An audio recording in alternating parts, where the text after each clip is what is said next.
She was the Victorian writer, travel writer, and we have about 1,000 objects in this collection that are from her own private collection, which she formed with Petrie's help in order to make a teaching collection. She said, I'm not an Egyptologist, I'm not an archaeologist, but I want also my own bequest, my money, to go somewhere where I could have studied myself. And at that time, in 1892, the only university in England that awarded degrees to women was University College London. She knew she wanted Petrie to be the professor because he was the most energetic worker. She left this clause in her will that the first professor should not be older than 40. And Petrie was 39 at the time.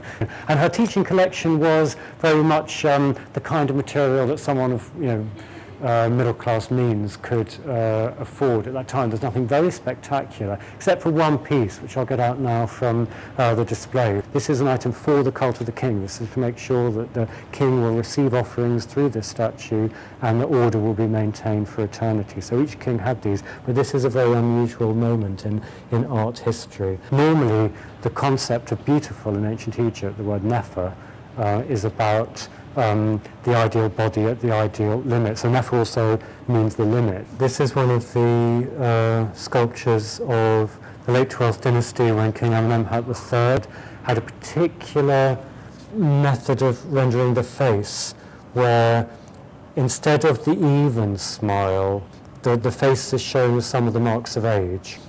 You can just see there are lines to that cheek. There is a slight downturn even to that smile. The eyelids are heavy, and that's very unusual. Youth, not childhood. When they show children, they tend to be kind of mini youths. They don't have the proportion of children, and not old age. It's youth that expresses what is beautiful best. But here they've taken that for the body. When you have the bodies preserved on these sculptures, they're perfect, youthful bodies, but they've done something different with the face. And in Egyptian art, the head is about identity.